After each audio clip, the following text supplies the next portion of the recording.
câncer de mama. Você já pode agendar o seu exame. RadMed, sempre à frente. Referência também em mamografia.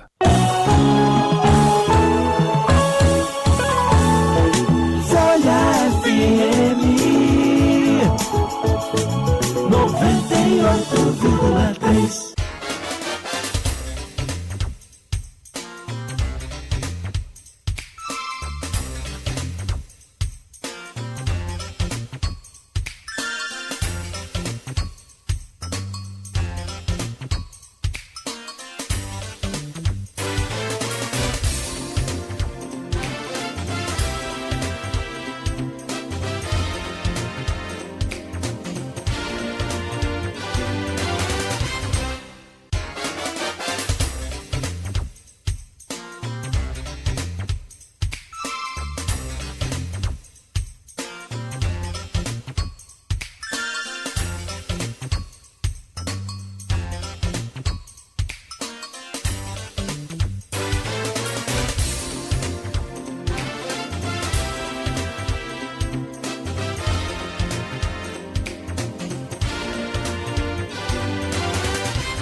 Oito horas, 2 em Campos, de volta com Folha no Ar, ao vivo aqui pela Folha FM. Seguimos com o Folha no Ar, no oferecimento de Proteus, Unimed Campos, Laboratório Plínio Bacelar, Vacina Plínio Bacelar e RadMed, diagnósticos por imagem. Nós, nesta quinta-feira, 18 de junho de 2026, estamos com o Everton Luna, jornalista, repórter de política do jornal Folha da Manhã na bancada, e hoje conversando aqui com o Hélio Seco, que é biólogo, gestor público, doutor em ciências ambientais e pré-candidato a senador. O estado do Rio que vai eleger este ano 2 senadores, são 2 vagas ao Senado. Vamos voltar aqui para conversar e antes de a gente falar dessa questão de Senado e de presidente, vamos falar ainda do estado do Rio, governador, mas eu queria só ver como é que está Campos aí amanhecendo agora, a nossa bela planície Goitacá, com sol, tá com um solzinho meio acanhado, mas com previsão para hoje de tempo bom. Não há nenhuma previsão de chuva, pelo menos por enquanto, só com previsão de temperatura baixa, a mínima de 16, máxima de 25. Agora faz 19 graus aqui no centro e para amanhã, sexta-feira, 14 graus de mínima, 25 de máxima. Para nós é frio, né? Para o Fluminense, para o Carioca também, né? Mas para o Fluminense como um todo é frio. Não tem previsão de chuva para hoje. 8 horas 4 minutos, meu caro Everton. Peço a você a gentileza de abrir esse bloco aí, por favor. Hélio, nos últimos tempos a gente teve Operação Uicarne, cassação de Cláudio Castro, Rodrigo Bacelar, devassa na Alerj, prisão de deputado, demissões em massa da máquina pública estadual. O Rio vive uma crise institucional. Como que você observa essa questão? Infelizmente, é muito bandido por metro quadrado na política fluminense. Infelizmente, a Alerj hoje está completamente desmoralizada e a linha sucessória de um estado com a envergadura do estado do Rio de Janeiro arruinada, ou seja, não tem uma sequência capaz de assumir o cargo. Governador, vice, presidente da Assembleia teve que ir para um desembargador, o senhor Ricardo Couto, que é o governador interino, para que a gente pudesse ter o Palácio das Laranjeiras ocupado e minimamente gerido. Isso é sintoma de uma política corrompida, sintoma de uma política apodrecida, e a população fluminense ela não pode continuar normalizando o absurdo. Eu falo isso muito nas minhas falas, entrevistas, discursos, que chega de normalizar absurdo. As pessoas não podem mais se contentar com aquela ideia de que o Rio é caótico mesmo, cidade maravilha, paraíso do caos e da beleza, Rio 40 graus, o Rio não é para amadores, esse tipo de coisa, sabe? Não, o Rio, o estado como um todo, né? Não estou falando só da capital, o estado como um todo era para ser protagonista nacional, como já foi no passado, e a gente está cada vez mais normalizando o absurdo, achando que, infelizmente, a política é assim mesmo, se contenta com, na melhor das hipóteses, o rouba mais faz, e não, acho que chega disso, a gente tem que dar um basta, tem que reoxigenar a representação política na Alerj e tem que colocar um futuro governador que tenha decência. Eu digo que a discussão no estado do Rio, ela infelizmente ela não pode mais fingir que é uma discussão ideológica. A gente não pode ter o luxo, virou luxo no estado do Rio, discutir questões ideológicas, projeto, visão de estado mais à direita ou mais à esquerda ou mais ao centro. Não. O prioritário no Brasil é a questão ética. E o Rio de Janeiro, muito mais ainda. O estado do Rio demanda um governador que tenha decência para fazer uma limpa, tal qual o Ricardo Couto já começou a fazer. Vocês sabem, mais 6 mil funcionários fantasmas que foram identificados e a nomeação caiu. Que possa colocar quadros com perfil técnico, ou seja, o cara entende de transportes, ele vai trabalhar na gestão pública de transportes. O cara entende de cultura, ele vai trabalhar na área de cultura. O cara entende de saúde, ele vai trabalhar na área da saúde. Não dá mais para ter coisas como, por exemplo, o escândalo do HIV, que o cara vai transplantar um órgão e sai contaminado com HIV. A corrupção mata. Tem casos que são mais óbvios, como esse que eu acabei de falar, mas direta ou indiretamente, a gente está drenando o recurso que podia ir para escola, hospital, creche, praça, uma série de coisas que melhoram a qualidade de vida da população, que são fundamentais para a vida da população e que viram sumidouro de dinheiro público por meio de esquemas de corrupção. Então, eu acho que o estado do Rio está se aproximando do ponto de não retorno. E a gente tem uma oportunidade nessa próxima eleição, em 2026 agora, de dar uma freada nisso. Ter um governador que tenha decência de fazer o que precisa ser feito e que faça o enfrentamento necessário, tanto do ponto de vista de corrupção, quanto do ponto de vista de segurança pública. Não dá mais para a gente ter territórios dominados onde a lei, onde as normas não são as mesmas da sociedade que vive em segurança, da sociedade que vive no asfalto, entre aspas. Aqui a gente está sobre a batuta das leis, da Constituição, do Estado, da presença de representantes do Estado, forças policiais e afins.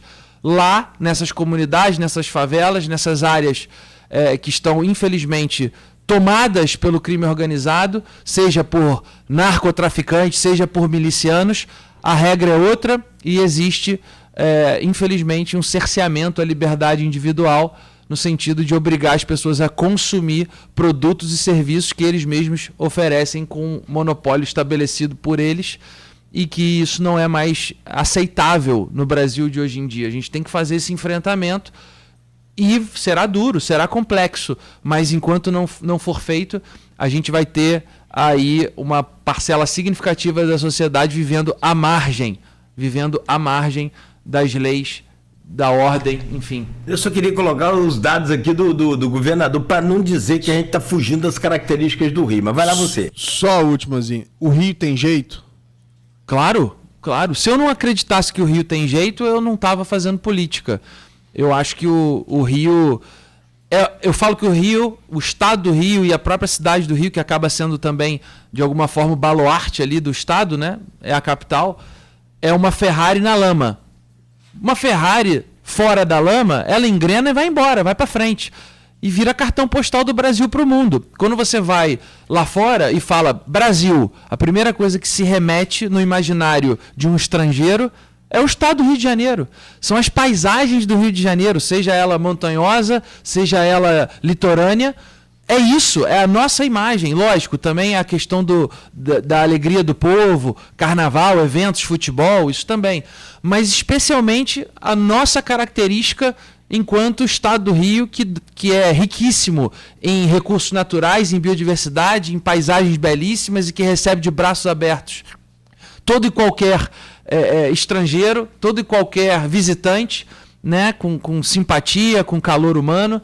Eu acho que o estado do Rio é uma Ferrari na lama. Então, eu acredito que tem jeito sim. E não é muito complexo de se fazer o básico. Lógico que quando a gente fala de enfrentamento a narcotraficante, milícia, essa é uma parte mais espinhosa que se demanda problema complexo, solução complexa. Mas tem muita coisa que é dever de casa básico que a gente não está fazendo. Que é ter responsabilidade fiscal, que é ter transparência, que é ter pessoas certas nos lugares certos para entregar política pública decente para as pessoas. Não dá mais para a gente admitir o que a gente vem vendo em saúde pública. Pô, o outro aqui daqui da região também, um esquema de corrupção na educação, na pasta da educação pública do estado do Rio de Janeiro. Como é que é o nome dele? Tiago Rangel. Tinha esquema na educação. Quer dizer, áreas pristinas, áreas primordiais, fundamentais para qualquer cidade, estado, nação.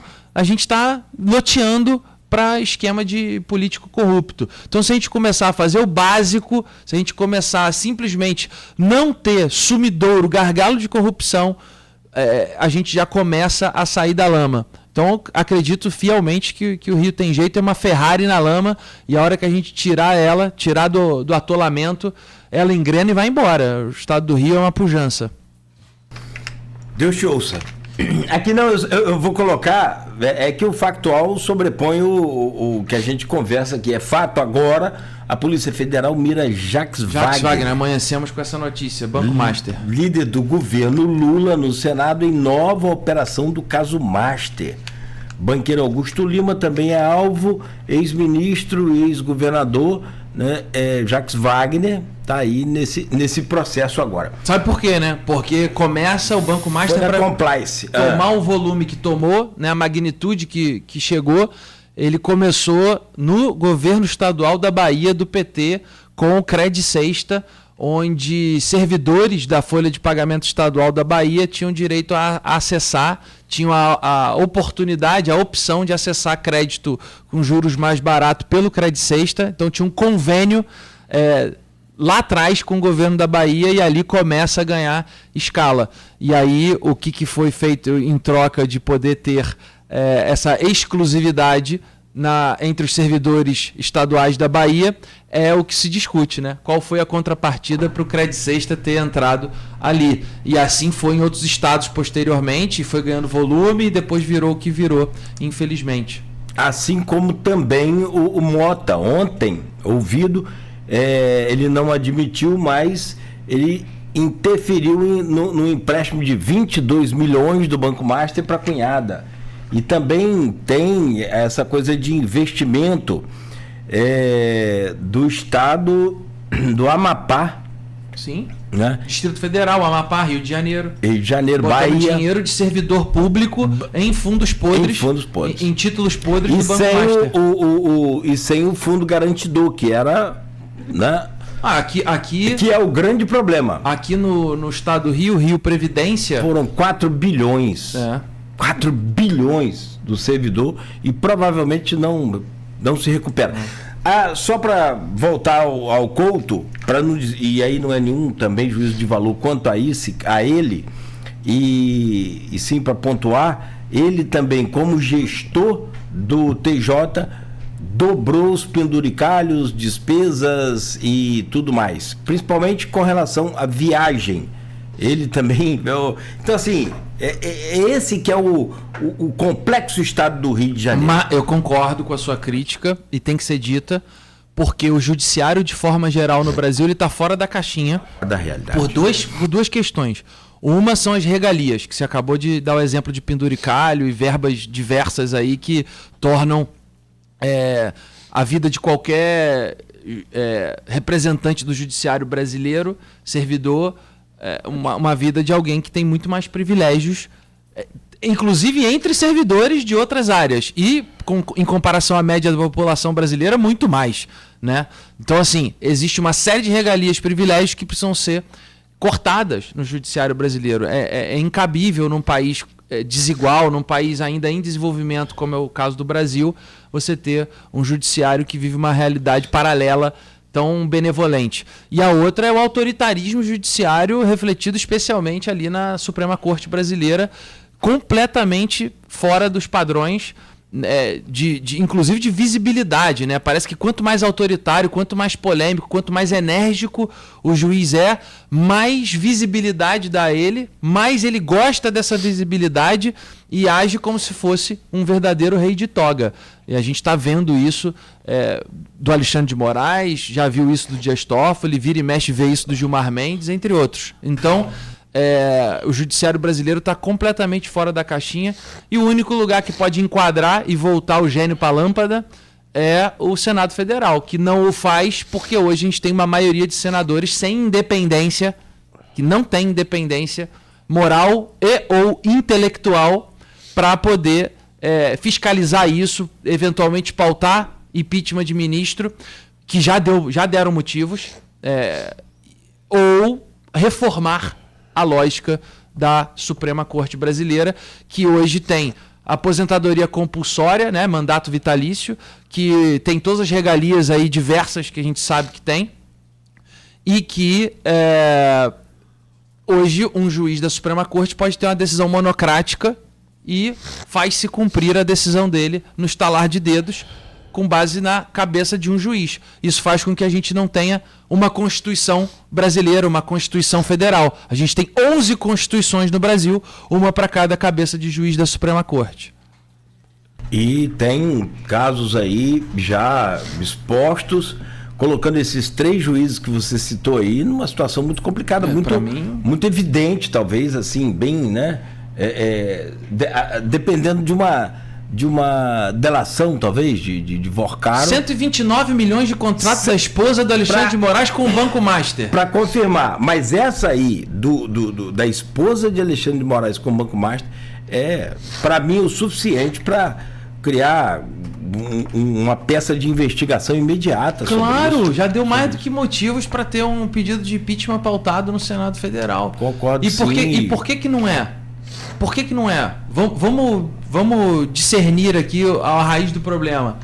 Porque, por mais que você tenha uma lista de pedido de abertura de impeachment, que as duras penas conseguiu coletar as assinaturas necessárias, é bom lembrar que muitos representantes no Senado Federal que se dizem contra o autoritarismo judiciário, que falaram em algum momento duramente, criticamente contra Alexandre de Moraes, contra o inquérito de fake news, enfim, se dizem antagônicos ao governo Lula, ótimo no discurso, falam pra caramba no discurso, mas relutaram até o último minuto para assinar a CPI do Banco Master e também para assinar pedido de impeachment do ministro. E por que isso acontece?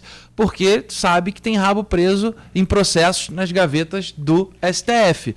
E aí, para além disso, quando consegue as assinaturas mínimas para pautar um pedido de impeachment ou uma CPI do Banco Master, que também está interligado a isso, cai no colo do senador Davi Alcolumbre, que é o presidente da casa, que senta em cima do pedido e finge que não existe. Mas quem colocou ele lá? Quem elegeu lá? Os mesmos senadores que depois fazem esses discursos eloquentes, mas votaram para eleger Davi Alcolumbre senador do Senado Federal, presidente do Senado Federal.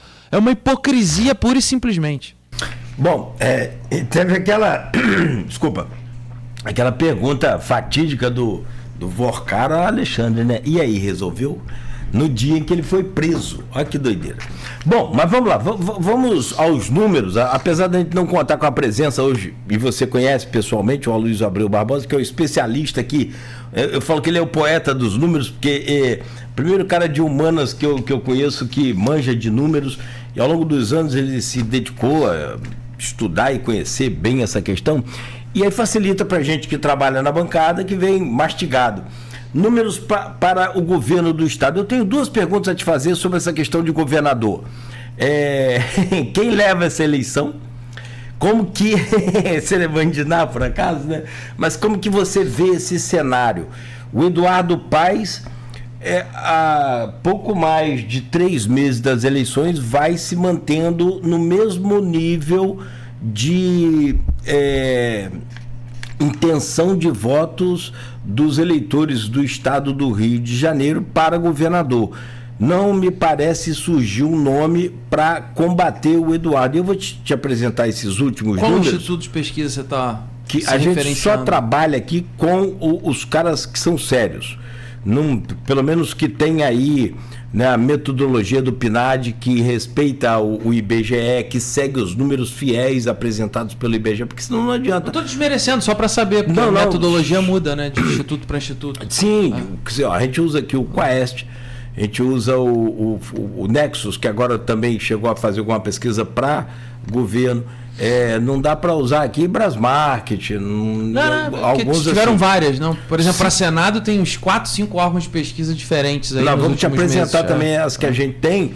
E essa última que a gente tem aqui para governador, o Eduardo Paes aparece com, no cenário 1, 34% da intenção dos votos. Douglas Ruas, que aí entra aquela coisa do STF, do Lula ter falado no palanque que o ministro, né, que o desembargador está indo bem e que tem que botar pressão mesmo e resolver o problema no Rio. Douglas muito associado ao governo Cláudio Castro, né? E aí... Ex-secretário, né? Ex-secretário, exatamente. E aí fica aquela coisa, o STF está, né, numa missão aqui do Lula para dar um apoio ao Eduardo Paes, que dialoga muito bem com Lula. Como é que é isso, né? Então, consórcio PT, STF. Essa coisa é muito questionada. E o Lula, depois daquele palanque, ele meio que clareou um pouco isso. Mas tem o Douglas Ruas, e aí são números reais, que aparece com 9%. O nosso conterrâneo, Antony Garotinho, que já foi governador, teve esposa governadora, aparece... Foi candidato a presidente, né, da República. E ali foi o maior desempenho dele num fenômeno de votos extraordinário, quase 17 milhões de votos. Você conhece de votos, você sabe de política, você sabe como que é complicado você ter... Impressionante. Sair aqui do interior e ter 17 milhões de votos, enfim. Wilson Witzel, né, 3%, William Siri 2%, André Marinho 1%, Ciro Garcia 1%, Juliette Pantoja 1%, Rafael Luiz 1%. Luan Monteiro não pontuou nessa pesquisa, branco nulo e não vai votar 20%, indecisos 20%. Essa pesquisa foi feita em abril, 21 a 25 de abril, pelo Instituto Quaest, com margem de erro de 3 pontos percentuais para mais ou para menos. Então, como que você avalia esse cenário todo que a gente desenhou aqui, e se essa eleição, como a anterior, pode ser definida no primeiro turno? Vamos lá, eu não sou negacionista de pesquisa eleitoral, não. Eu acredito no método, até por ter uma base científica, né, acadêmica. Eu sei o quanto que é importante a gente se pautar em dados, evidências e usufruir dessas estatísticas para entender o cenário e poder criar estratégias, inclusive, né?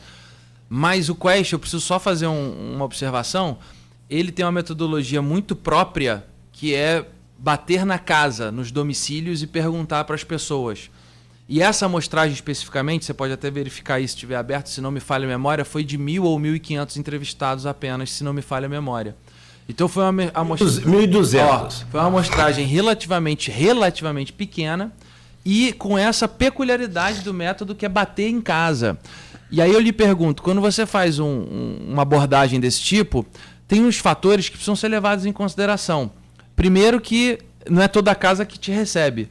Segundo, qual o horário do dia e quem te recebe naquela unidade familiar, A casa muitas vezes tem diferentes representantes, só um responde à pesquisa. Então uma casa que tem, vamos supor, pai, mãe, 3 filhos, pode correr o risco de ter 5 eleitores diferentes na mesma casa.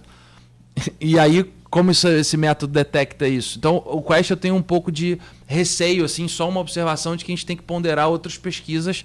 Ele dá, sim, um padrão, uma tendência, mas com essa observação de que talvez não seja aquilo que expressa melhor a realidade. Outra coisa importante citar é que, nesse caso, quando as pessoas são perguntadas assim presencialmente a domicílio, normalmente o recall pesa mais, que é um nome, um sobrenome que é mais popular de forma geral, independente se é o que a pessoa de fato vai votar depois, porque ela ainda não está no espírito da eleição. A gente tem agora, está no meio do ano, tem uma Copa do Mundo, enfim, não começou o período eleitoral ainda, está em pré-campanha, a maioria das pessoas só deixam para pensar isso depois, então o recall é muito mais forte nesse método. Dado essa observação, vamos lá. Também é inegável, inequívoco que o Paes hoje é o franco favorito. Tá? Não dá para dizer diferente disso. Mas eu garanto a vocês, eu aposto as minhas fichas que haverá segundo turno. Não vejo hipótese de vitória em primeiro turno para o Eduardo Paes aqui no estado do Rio de Janeiro. Acho que o teto do Eduardo ele gira em torno aí dos 30 e tantos por cento, tá? Né? Em torno de 40%, 30 e tantos por cento. E haverá um segundo turno muito intenso, porque a diferença do primeiro para o segundo turno sempre é gritante. Muito dificilmente o segundo turno reserva uma corrida ganha, uma batalha vencida. O Eduardo Paes vai primeiro para o segundo turno com, vamos supor, 10, 15 pontos percentuais à frente do segundo colocado. No segundo turno, essa distância sempre encurta, fica muito apertado, porque a pulverização de votos que não votou no Eduardo e também não votou no segundo colocado, normalmente não vai majoritariamente para o primeiro. Tem uma divisão, mas a maior parte vai para o segundo. Então fica mais apertado a eleição. E eu acho que vai acontecer isso no estado do Rio de Janeiro. E quem vai com ele para o segundo turno? Eu não sou capaz de dizer isso hoje, não sou capaz, sendo muito franco. Você acha que pode surgir um mas eu acho que está aberto, fora do que está aqui desse isso. cenário? Fora do que está aí não, mas acho que está aberto para qualquer um, desde o Douglas Ruas até o Rafa Luz, entendeu? Está muito aberto. Por quê? Porque, como eu já disse, não está no espírito da eleição. O Eduardo Paes tem uma rejeição altíssima no interior, difícil de ser trabalhada. Ele tem aquela visão do bom malandro da capital, né? Aquele chapéu de Panamá, pandeiro, chopinho e tal. Isso combina muito com a capital, mas não combina com o interior. O Douglas Ruas está extremamente desgastado também em função do governo Cláudio Castro. Pode ser que alguma coisa chegue nele ainda. É um cara também não muito, digamos, simpático. Acho que o Douglas Ruas carece de uma simpatia, de uma essência que se conecte mais com as pessoas. Tem assim, aquela coisa da simpatia inicial, né, da primeira impressão. Acho que ele tem essa dificuldade. Ele já está há não sei quanto tempo especulando essa pré-candidatura com apoio explícito do Flávio Bolsonaro e não engrena. Estado do Rio, que é o estado do próprio Flávio Bolsonaro. Isso é mau sinal.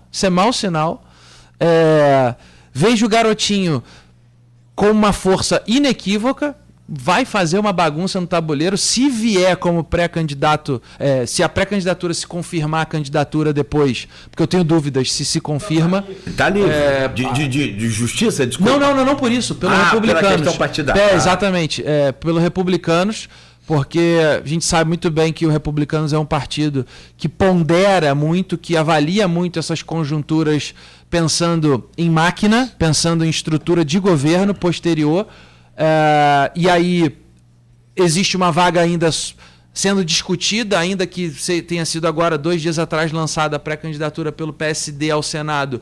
O Eduardo Paes está o tempo inteiro flertando com a possibilidade dessa vaga, ou flertou até então com a possibilidade dessa vaga ao Senado na chapa majoritária dele ser dada aos Republicanos, e com isso os Republicanos retiraria a candidatura própria a governo de Estado. Eu acho que essas conversas ainda podem acontecer. Não estou cravando nada, mas existe essa possibilidade. Então, não sei se o garotinho vai até o final, mas se for, certamente faz uma bagunça. Porque tem, na época de governo dele, apesar de várias questões de corrupção ou suspeita de corrupção que ainda macula o nome dele, né? Mas assim, ele tem entrega. O governo dele teve entrega, tem uma memória afetiva e as pessoas estão reconhecendo isso já na pesquisa, como você falou, na terceira colocação. Daí eu vejo que tem 2 outsiders que podem crescer também. Eu sinceramente não vejo viabilidade no Witzel. Acho que tá muito. Esse espaço tá. Ele perdeu esse espaço porque ele não é nem novidade, né? Nem renovação, que já foi e deu com os burros na água, como diria o outro. Não é também o direitista, porque você tem direitistas outros representados tanto pelo PL, supostamente, que é mais centrão do que direita no caso do Douglas Ruas, mas enfim, tá com a legenda do PL que remete isso. E você tem tanto o Novo quanto a Missão nesse campo, então o Witzel também não tem espaço para crescimento. Mas eu vejo 2 outsiders aí que podem surpreender. O André Marinho pelo Novo, que é um comunicador que pode fazer um salseiro no debate também, a lá Pablo Marçal, mas especialmente o Rafa Luz. Por que o Rafa Luz? Não é só porque é do meu partido Missão, não. É porque qual é a principal pauta do Estado do Rio de Janeiro hoje? Segurança pública. Violência. Essa é a principal pauta da população fluminense. E é uma chapa que é formada por um bombeiro ex-policial e o vice-coronel do BOPE, herói de guerra do BOPE, que é o Busnello. Então, Rafa Luz e Busnello, que inclusive andam aí falando que não é governador e vice. São 2 governadores. É governador e governador adjunto. Vão se dividir quase que igualmente nos espaços de governo e tudo. Então, assim, eu conheço os 2, não só o currículo, mas as pessoas que são, e eu acho que eles têm muita capacidade de representar lá na frente Sabatina, entrevista, debate, um projeto sólido em segurança pública, porque o passado, o currículo deles corrobora isso. Então, é aquela coisa, sabe o que está falando, tem conhecimento prático, conhecimento de vida, é especialista no assunto. E essa sendo a principal dor do Estado do Rio de Janeiro, eu acho que eles vão conseguir performar muito bem, muito melhor do que seja Eduardo, seja Ruas, seja Garotinho, seja o próprio André Marinho. Eu acho que na segurança pública eles vão performar muito bem lá na frente e vão crescer. Agora, eu não consigo cravar quem que vai ser, o que vai pegar na veia que a população realmente acredite, compre a ideia. Se a segurança pública for a principal dor, eu acho que eles têm chance de surpreender. É isso que eu diria. Eu não sei, resumindo, não sei quem vai para o segundo turno, mas terá segundo turno e será alguém que consiga representar a segurança pública e também a lisura. Já na disputa pelas 2 cadeiras do Senado, em junho a Paraná Pesquisas fez o seu levantamento. Benedita lidera nos 2 cenários, fora da margem de erro, com entre 34% e 35%. No primeiro cenário, Marcelo Crivella pontua 26%, Canela 21,3%, Pedro Paulo 20,7%, Mônica Benício 11%, Carlos Jordi 10,4%, Mauro Campos 9,1%, você 6%, nenhum, branco ou nulo 14,6%, não sabe ou não respondeu 6,8%. Já no segundo cenário, Canela faz 23%, Pedro Paulo 22,8%, Mônica Benício 12%, Mauro Campos 10,7%, Vaguinho 10,2%, Portinho 8,9%, Hélio Seco 6,5%, nenhum, branco, nulo 16,4%. E não sabe ou não respondeu 7,4%. A pesquisa foi feita entre os dias 1º e 3 de junho, com margem de erro de 2,4 pontos percentuais para mais ou para menos, com um nível de confiança de 95%. Como que você analisa essa eleição? Você acha que a chapa majoritária de Eduardo Paes já tem uma cadeira ou ainda está muito aberta essas possibilidades? Acho que ninguém tem uma cadeira, porque apesar da Benedita estar muito destacada, ela já bateu o teto. A tendência dela é desidratar, na minha opinião. Ela está muito alta porque concentrou o voto de esquerda nela. Não tem outros concorrentes. Se você pegar partidos que normalmente ocupam esse espaço, como PDT, PSB, PV e tal, não tem representante. Talvez tenha uma candidatura do PSOL também correndo por fora na esquerda, mas a Benedita está concentrando muito voto da esquerda e ela já bateu o teto. Daqui para frente é só desgaste. E eu vejo uma eleição que dessa vez terá menos candidatos do que normalmente tem ao Senado. É comum nas eleições anteriores você ter mais de 10 candidatos ao Senado. Nessa me parece que não chegará a tanto. Então você vai ter percentuais mais altos, proporcionalmente, e uma distância menor entre segundo, terceiro, quarto, quinto colocado. Com essa pulverização, você provavelmente terá senadores eleitos com uma votação menor. Tanto o primeiro quanto o segundo, mas especialmente o segundo colocado. O segundo colocado vai estar com uma votação bem abaixo do que historicamente se fazia para entrar na segunda cadeira, porque a distância para o terceiro, quarto, quinto vai ser menor. Essa é a minha projeção. E aí, o que acontece? A gente esperava, né, se você olhar assim de uma forma mais óbvia, vai polarizar, vai ter a candidatura do lulismo, que é a Benedita, vai ter a candidatura do bolsonarismo, que é uma do PL, eles vão polarizar e o resto é o resto. Não será assim. Por quê? Porque o Flávio aqui no estado do Rio, ele escolheu para si apoiar originalmente, já não é mais isso, e daqui a pouco pode mudar novamente, mas originalmente, Cláudio Castro e Canela eram os candidatos do Flávio Bolsonaro ao Senado no Rio. Ambos com telhados de vidro. O telhado do Castro já quebrou, já caiu. E o do Canela pode cair a qualquer momento, porque, ao que consta, tem problemas para serem em breve explicados aí com relação ao Rio Previdência, que a gente já citou mais cedo. Bom, se vai ou não até o final, só o tempo dirá. Mas são candidatos que, com esses perfis, não são ideológicos de direita.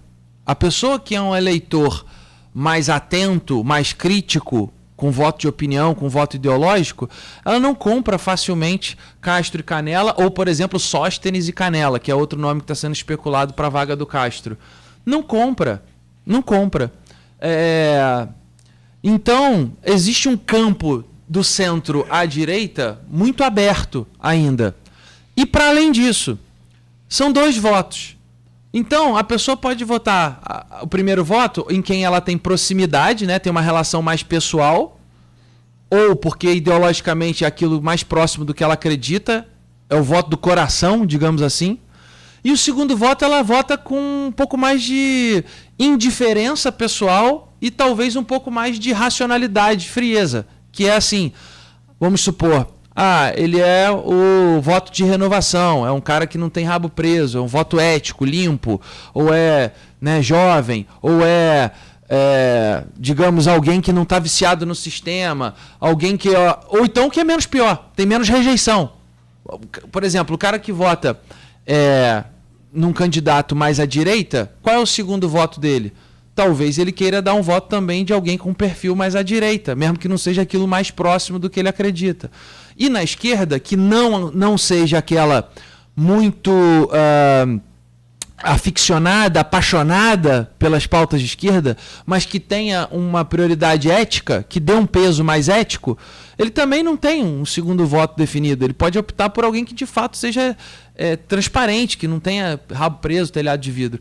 Então, o segundo voto, ele vale igual ao primeiro. Quando a urna abre, não interessa se o cara escolheu aquele como primeiro candidato ou o outro como segundo candidato. O que importa é quantos votos cada um tiveram, né? Qual o número bruto de votos cada um teve.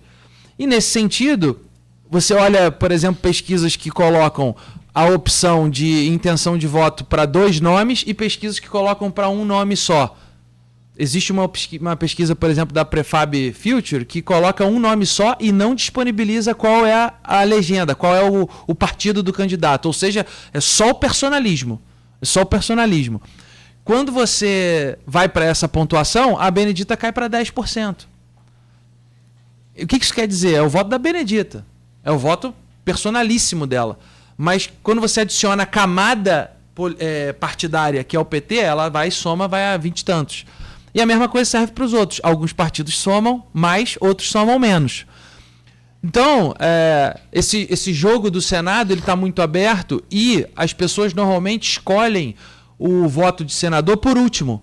É o último voto. O cara escolhe presidente, depois governador, deputado estadual e federal. Aí, por último, ele pensa senador. Ainda mais numa eleição que tem 2 votos ainda. Então, até a reta final, esse jogo vai estar muito vivo. Qualquer predição hoje é tiro no escuro. É bingo. Qualquer predição hoje é bingo, na minha opinião. E nós, quero registrar que nós, desde abril desse ano, já estamos pontuando nas pesquisas, consistentemente, abril, maio e junho. Essa que você citou é a mais recente de todas. Mas tiveram outras antes que a gente vem pontuando consistentemente desde abril. No Paraná Pesquisa a gente saltou. Esse cenário que você botou de 6%. Foi registrado no TSE? Sim, é igual, só que foi feito há 45 dias antes. Do Paraná foi registrado? É a mesma pesquisa. Não, mas foi registrado no TSE? Uhum. Não, tá. Se foi, beleza. Não, foi. Porque já dentro do regulamento da lei, como você sabe... Sim. A lei eleitoral para o rádio ela é bem diferente de outros podcasts, dessa coisa. Às vezes a pessoa que está em casa nos ouvindo, claro que muito mais do que você e a gente aqui, ele não entende. Por que ele falou num podcast e lá não pode falar? Sim. Não, aqui não pode. Aqui tem uma regulamentação do Ministério das Comunicações. Beleza, é uma emissora outorgada pelo governo federal. Só para explicar para o ouvinte, né? E aí a gente está sob a régide da lei 9.504/96, que é a lei eleitoral, a base da lei eleitoral que muda todo ano, conforme, né, os políticos necessitam, mas é só sobre isso. E uma das regras é essa, divulgar somente pesquisa que está registrada no TSE. Tem gente até que contesta esse negócio de registro TSE, tem países que não usa isso e tal, mas a gente segue o que está valendo. Só isso que eu te perguntei. Não, perfeito. Eu só ia citar que esse mesmo instituto de pesquisa, mais ou menos 45 dias antes, rodou a mesma metodologia, amostragem igual, e a gente saiu de 4,2 para esses 6,5 que você citou. Ou seja, acima da margem de erro, que é 1,5, se não me falha a memória, no Paraná Pesquisa. Então, quer dizer, a gente vem numa trajetória consistente de pontuar nas pesquisas desde abril. E quanto mais os caras têm que se explicar para a Polícia Federal e para a Justiça, mais beneficia uma candidatura, uma pré-candidatura, melhor dizendo, como a minha, que é algo que representa uma plataforma mais antissistema, sem vícios de política, sem rabo preso e que critica fortemente, duramente, qualquer coisa relacionada à corrupção ou que margeia a corrupção, independente de nomes e partidos. Se tem algo mal cheiroso, será denunciado e criticado duramente por nós. Então, acho que a gente tem essa vantagem competitiva, digamos assim. Para além das questões que eu defendo muito forte de segurança pública, que eu defendo muito forte de liberdade econômica para o Brasil poder se livrar desse excesso de burocracia, carga de impostos e tudo isso que atrapalha a vida especialmente do pequeno empreendedor, né? Os pequenos empresários do Brasil que empregam mais de 70% da mão de obra formal e que é o comerciante aqui na beira de rua que sofre diariamente com o manicômio burocrático e tributário brasileiro. Para a gente entrar aqui de presidente da República, para você analisar esses números também apresentados pelos institutos e feito aqui a cobertura jornalística pelo Aloysio Abreu Barbosa, só pontuar 2 coisas. A questão de metodologia da pesquisa é um direito seu concordar ou não, isso é absolutamente respeitado aqui. O Aeste acertou tudo que fez nas últimas pesquisas. Também não estou contestando, estou só colocando aquilo que é de fato real. E outra coisa, você está certo no que diz respeito ao número de pré-candidatos e depois candidatos após a convenção de senadores do estado do Rio. Na de 2018 foram 16, se eu não estou contando errado. Onde Flávio Bolsonaro foi eleito e Harold de Oliveira também, né?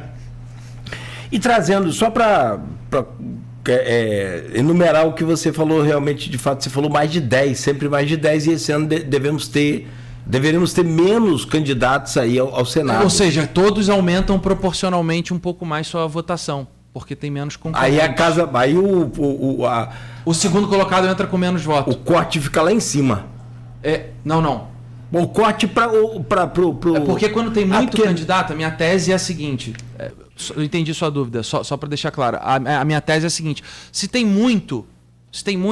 vários com percentual pequeno, o debate fica muito disperso. Espalha. E aí os que são mais fortes, os 2, 3 primeiros, concentram muito, porque o resto fica muito confuso. Quando você tem 8 candidatos, por exemplo, que é o que está se desenhando hoje, mais ou menos 8, cada um tem um espaço de atenção maior. Então todos elevam a sua votação um pouco mais, e a distância do segundo para o terceiro, e quarto, e quinto talvez, vá ser mais curta. Essa é a minha tese. Não, perfeito. Não, e assim também é para vereador. Nós tivemos em Campos aqui na eleição de 2020 foram quase 800 candidatos para vereador. Nessa agora, por conta da mudança eleitoral e aquela coisa, né?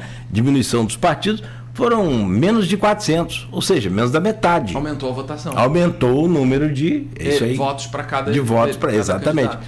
Ou seja, o sarrafo fica lá em cima. Como diz a turma, tem que pular mais alto. Cara, tem vários pontos aqui nessa pesquisa para presidente que o Aloysio traz, que é interessante você analisar, mostrar, mas como o nosso tempo já está encurtado, faltam 14 minutos para as 9. 14, hein? Quem diz? Olha lá, como é que... está ligado da eleição com 220. Tinha um cara que apresentava programa, né, de rádio há muito tempo. Ele era do partido do PDT. E aqui em Campos, 12. Cara, assim... Era 12h12, ele falava com a força danada, 9h12, e era, né? Enfim, apresentava o programa de rádio como se isso fosse a salvação da... Mas olha, vários pontos aqui dessas pesquisas trazem aqui o que está fazendo esse cenário mudar. E eu queria que você analisasse, na minha forma de apresentar aqui a você, diferentemente de mais aprofundado do que o próprio Luiz ou de outras pessoas, o que eu acho interessante analisar para o eleitor em geral. Como que você vê esse cenário novamente polarizado entre o Lula e o Bolsonaro, no caso, família Bolsonaro, o Flávio Bolsonaro, onde o Lula vinha bem até 2024, surfou bem a onda do Trump, depois começou numa ladeira abaixo com aquele carnaval da família em conserva, a Erika Hilton com um discurso muito pesado, atrapalhando a esquerda também como um todo. O escândalo do INSS desgastou um pouco também. Também trouxe, eu não sei se isso foi anotado pelas pesquisas, mas já citado aí, de fato sim. E tudo que está relacionado a escândalo, você já meio que taxa na esquerda no Brasil polarizado. No governo de momento. No governo, exatamente, também tem isso, né? No governo de momento. E aí vem aquela conversa do Flávio, em que ele aparece pedindo dinheiro a Vorcaro para terminar o filme do pai. O Dark Horse, o Azarão, né? O cavalo Azarão lá, enfim. Disso para lá, disso para cá, outros fatos aconteceram, mas resumindo, a pesquisa Quaest pegou uma queda acentuada do Flávio depois disso, que não quer dizer que ele tenha perdido naquela margem dos 33% que o professor Felipe Nunes coloca. 33% são lulista, esquerdista, 33% direita, bolsonarista, e você tem ali 33% soltos, como se fossem os independentes. E é aí que o Renan surfa. É aí que o Renan vem buscando. Enfim, esses votos, 6% de queda do Flávio para Bolsonaro, nessa última intenção aqui, captada pela Quaest, que foi dos dias 6 e 9 de março de 2026, onde ela ouviu aqui 2.004 pessoas com a margem de erro de 2 pontos percentuais. O Flávio caiu de 34% E deixa eu pegar o Flávio aqui, ó. Só intenção de voto para presidente da República. Só achar essa aqui que é um segundo turno. Ele caiu 6 pontos percentuais.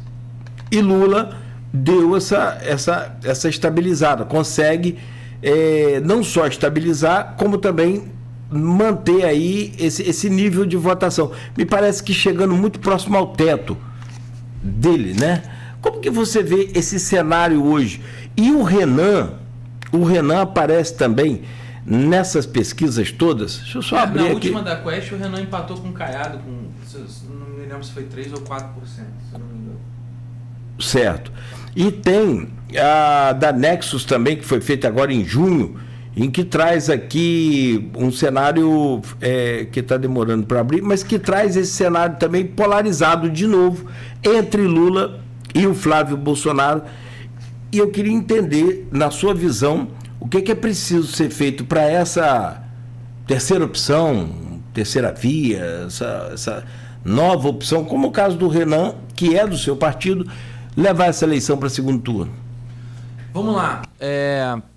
6% é muito representativo, porque o recorte da pesquisa foi menos de 30 dias em relação ao anterior. Então, quer dizer, é um termômetro preocupante para quem está na campanha do Flávio. Chamar Daniel Vorcado de meu irmão e cobrar 61 milhões como quem cobra um chopp é esquisito, no mínimo, para dizer o mínimo. E não adianta dizer, dinheiro privado, não usou nada de Lei Rouanet, não tem nada a ver com dinheiro público para financiar o filme. Meu amigo, o Banco Master era alavancado com dinheiro público. A gente citou mais cedo aqui dinheiro de 3 governos estaduais, pelo menos aí, que alavancaram os fundos do Banco Master. Então, sim, é dinheiro imoral, ainda que ainda não esteja confirmado a ilegalidade, e eu acho que pode acontecer, mas é imoral, é inaceitável esse nível de relacionamento, de intimidade do Flávio com o Daniel. E eu penso isso sinceramente, não é porque eu estou apoiando uma candidatura alternativa, uma pré-candidatura alternativa, é porque o certo é o certo, independente de quem seja, de partido. Isso não é esperado por um presidenciável que se preze, que tenha decência. Então, quer dizer, acaba virando aqueles... acaba caindo no mesmo senso de criticar o que... faça o que eu faço, faça o que eu falo, não faça o que eu faço. Quer dizer, é o contrário do ditado. Então, eu acho que o Flávio está num processo de desidratação. E a gente só vai entender o quanto que isso pode chegar, quanto mais ele pode derreter, daqui a mais um mês e meio, mais ou menos, para a gente entender. Porque o pós-Copa, né? A gente ainda está num momento agora um pouco adormecido politicamente, porque a Copa toma muitas atenções. Então isso foi até bom para ele, coincidentemente. Mas eu vejo o Renan Santos numa legítima posição de alguém que vem há muitos anos criticando tanto o lulismo quanto o bolsonarismo no que tange questões éticas, corruptivas, e isso faz com que o eleitorado, que, como você bem disse, não é nem cativado pelo lulismo, nem cativado pelo bolsonarismo, enxergue nele uma alternativa de voto que não enxerga, por exemplo, no Caiado e no Zema, porque ambos foram, mais recentemente menos, mas ao longo dos últimos 2 anos, foram extremamente coniventes, submissos, eu diria, à família Bolsonaro de forma geral, enfim, ao próprio PL. Quer dizer, vieram numa coisa meio assim de ser o step do Flávio, caso o Flávio ficasse pelo caminho. E agora fica na dúvida se parte pro ataque, abrir o flanco, ataca, porque o Flávio foi fragilizado em função do Banco Master, ou se continua mantendo posição de ser uma coisa mais, digamos, um bolsonarismo um pouco mais preparado, um pouco mais tarimbado, com as gestões que fizeram em Minas Gerais e Goiás, respectivamente. Então, acho que eles têm um teto mais baixo. Tendo o Flávio na disputa, eles têm um teto mais baixo. O Renan não, ele tem um teto mais alto, porque ele está disputando um eleitorado que não é refém nem do lulismo, nem do bolsonarismo. Eu prevejo um crescimento inequívoco do Renan Santos nos próximos meses, que é, na verdade, a confirmação do que já vem acontecendo nos últimos 2 meses. Haverá uma confirmação disso e o Renan Santos vai ocupar um lugar de destaque nessa eleição, invariavelmente. Invariavelmente, Renan Santos vai sair gigante dessa eleição e se o Flávio continuar dando motivos, se a imprensa continuar investigando, se a Polícia Federal fizer seu trabalho, tudo isso pode gerar ainda mais desgaste para o Flávio e para o PL, e aí o Renan tem uma avenida aberta. Resta saber se esse processo vai acontecer no timing eleitoral, no timing político favorável ao crescimento do Renan. Porque quando você fala 33% da pesquisa, eu conheço o Felipe Nunes, eu entendo a análise dele, mas 33% é a soma do cativo, daquele que vota no nome, Lula ou Bolsonaro, mais do lado do Lula o anti-bolsonarismo e do lado do Flávio o antipetismo. A soma disso é que dá 33%. Quando você analisa mais minuciosamente, você percebe que dentro disso tem o lulismo e dentro disso tem o bolsonarismo, que é menor de 33%, é tipo em torno de 20%, alguma coisa em torno de 20%. E aí, se você tira o antipetismo, se você tira o antibolsonarismo, esses votos podem migrar para o terceiro colocado, dependendo do discurso, do grau de alinhamento do discurso dele com o sentimento que eles têm. Se o cara critica igualmente, duramente, as hipocrisias, as incoerências de ambos os lados, ele pode captar esse voto. Então, eu vejo que o teto do Renan é muito mais alto do que seus concorrentes e ele vai sair Flávio, gigante. Sim, desculpa. É só isso. Você ia falar do Renan. Hoje, aqui, pelos números, o Lula aparece... Dessa última Quaest, ele aparece com 39% de intenção de votos, divulgado no dia 10. Seguido do Flávio com 29%, aqui a diferença vai para 10 pontos percentuais. Na sequência vem o fundador do MBL, Renan Santos, do Missão, com 3%, empatado com Ronaldo Caiado, governador do estado do Goiás. Eu acho estranho falar do Goiás, mas é assim que eles falam. Eles falam, né? E eu andei com um cara que está morando em São Paulo de Uber há 2 meses.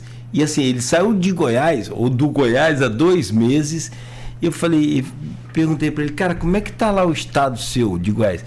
E por que você veio para São Paulo? Aí ele falou, não tem comparação. O que eu ganho de Uber aqui, o que eu rodo aqui, é impossível você rodar em outro lugar, talvez na América Latina.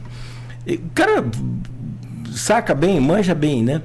E está estudando, novo. E ele falou, não, o estado do Rio é modelo. Eu não perguntei, só perguntei como estava. Ele falou, o estado do Goiás é modelo em segurança para o Brasil. Sim. E de fato é. Então, o cara de lá, que saiu de lá agora há 2 meses, então ele está bem, tá com essa sensação bem recente.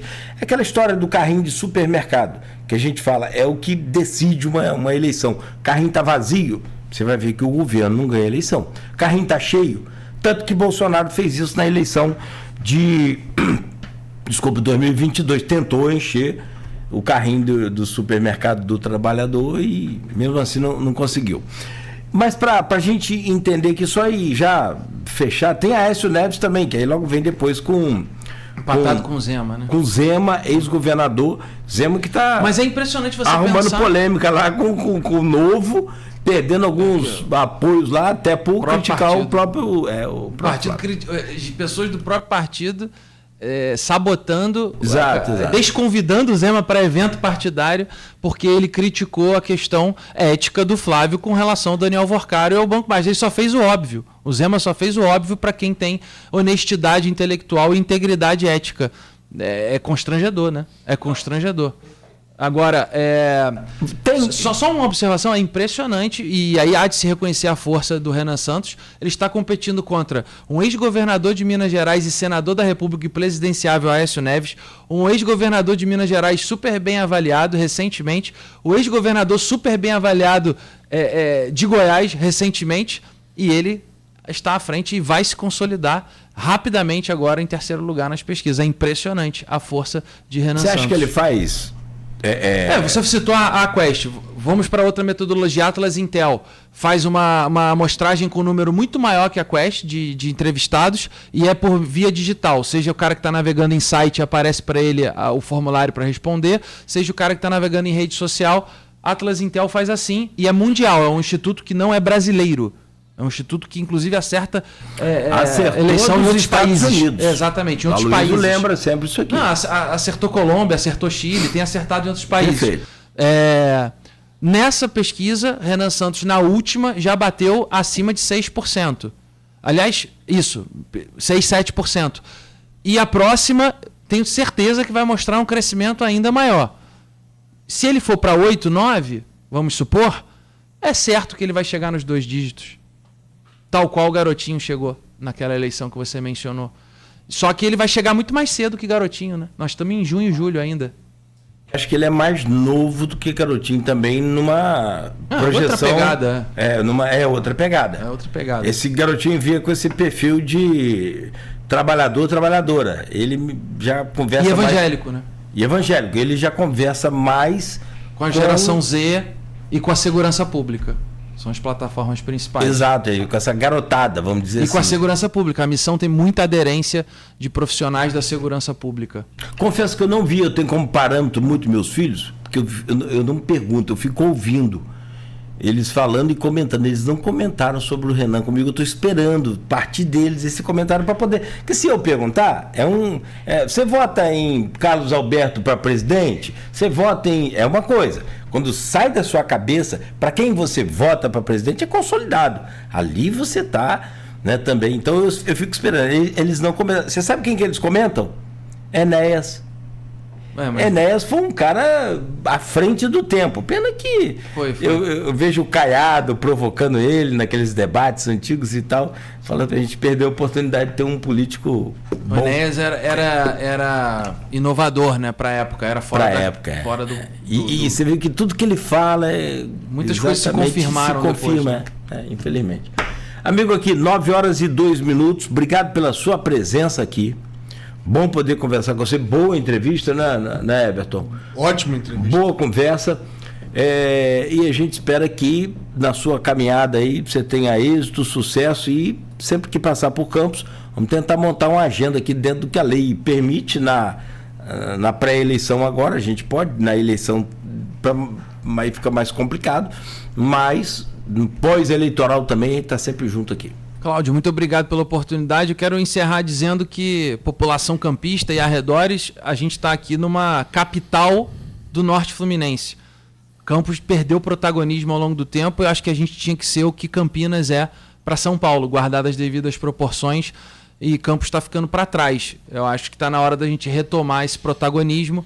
E eu conheço a região a fundo. Eu morei aqui 4 anos, eu frequento aqui, eu empreendo aqui. Então eu sei muitas das dores que a gente tem aqui.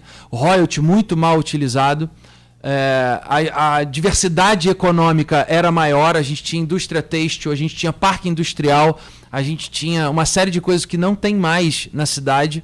E qual é a vocação de Campos? Sinceramente, indústria canavieira já também abaixo do seu potencial. Tem uma série de coisas que passaram os tempos dourados. Eu acho que a gente tem que retomar várias frentes simultâneas, porque afinal de contas é uma cidade que daqui a pouco está batendo 700 mil habitantes aí, e não dá para ser uma vertente econômica só numa cidade desse tamanho. A gente tem que ter várias frentes aquecidas e para isso precisa ter parlamentares de forma geral, mas especialmente um senador que possa, na posição da sua tribuna, da sua visibilidade, do seu alcance de comunicação e de pautar o debate público, colocar o holofote, colocar a luz aqui na região, que tem escola técnica, tem faculdade privada e pública de excelente qualidade, que tem um povo extremamente trabalhador, que já teve presidente da República, Nilo Peçanha, e que está completamente esquecida no cenário nacional. Campos tem que voltar a ter esse protagonismo.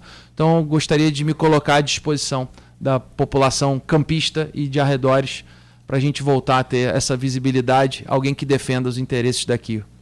Você falou IFE primeiro. Se temos o IFE, foi por conta exatamente dele, do primeiro presidente da República negro, preto do Brasil, primeiro e único do Brasil. Os Estados Unidos teve agora com Barack Obama. E se tem o IFE hoje, foi por conta dele que montou lá atrás, fundou lá atrás a Escola de Aprendizes Artífices, que virou depois Cefet. IFE, o ENF, UF, e escolas técnicas, faculdades, O FRJ. FBC, FMC, formam excelentes quadros, excelentes profissionais, mas infelizmente não ficam, a maioria não fica na cidade. Formam quadro, o quadro tem que ir para fora, porque o mercado de trabalho aqui não é forte o suficiente para absorver toda essa mão de obra super qualificada. É uma pena.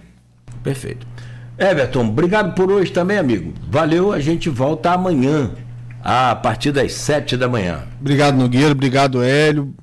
Foi um ótimo papo, uma ótima troca de ideias. Então, até amanhã.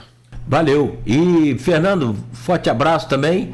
Né? Obrigado aí pela ponte. Estamos juntos, nós conversamos aqui com o Hélio Seco, biólogo, gestor público, doutor em ciências ambientais e pré-candidato a senador pelo partido Missão. Folha no Ar segue agora para pausa, né? E volta amanhã às 7 no oferecimento de Proteus, Unimed Campos, Laboratório Plínio Bacelar, Vacina Plínio Bacelar e Radmed Diagnósticos por Imagem. Continue aqui na Folha FM.